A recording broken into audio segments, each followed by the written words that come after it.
After making eye contact and smiling, you would want to approach the person and introduce yourself with your first and last name. The way you introduce yourself can go a long way in establishing rapport.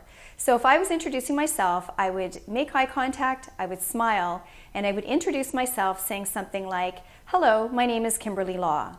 If I was responding to an introduction from somebody else, I would say something like, "Hello, Mary, it's nice to meet you." It's very important to listen to people's names when they introduce themselves to you. A name is what distinguishes one person from another, and since most of us have been using the name that we were given at birth, it kind of makes sense that we've become a little bit attached to our name. So it's really important that if you do not know how to pronounce the name or you need clarification, to ask for clarification.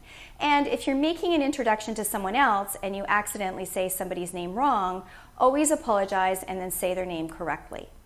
In Western culture, the most formal way to address a man or woman would be with their title or honorific and their last name. For example, Mr. Smith or Ms. Jones.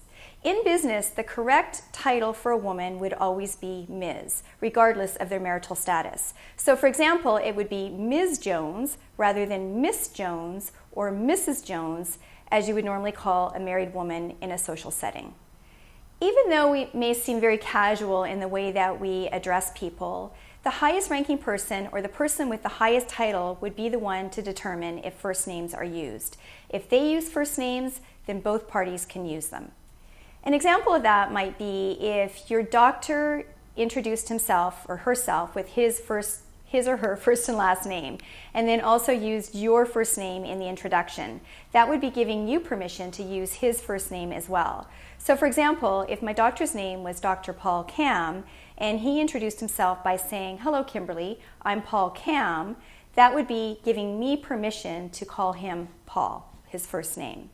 When people introduce themselves, it's really important to listen to the name that they've used in the introduction and to use that name. I know some people like to automatically shorten names or use nicknames, but some people may be offended by that. So to give you an example, my late husband, his name was Rob. In business, he would always be called either Rob or Robert. His friends always called him Rob, and his mother always called him Robert. And myself, the only time I would ever call him Robert was when I was really mad at him. But you'd be surprised how often in both social and business settings, people would automatically, after he introduced himself as Rob, would automatically call him Bob. Now, for those of you who don't know, Bob is a nickname for Robert, and some men with the given name of Robert actually do use the term Bob, but my husband, Rob, never went under the name of Bob. So for him, it was really insulting when people would take the initiative and call him Bob. Another example is my name, Kimberly.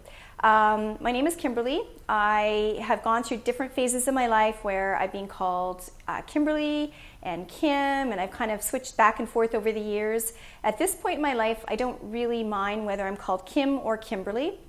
But I have had situations where people, and even in business settings, people have automatically called me Kimmy. Now, I know that they may think it's a term of endearment, but for me, I don't like it at all. You can probably tell by the expression on my face. So for me, it's very insulting when people call me Kimmy, and especially in a situation where, I can't tell them not to call me that. So if you are somebody that, my point is, if you are somebody that does like to shorten names or does like to use nicknames or terms of endearment like honey and sweetie and things like that, always make sure that you ask permission before taking initiative to do that. And if you're not sure, always make sure that you use the name that the person has given you in their introduction.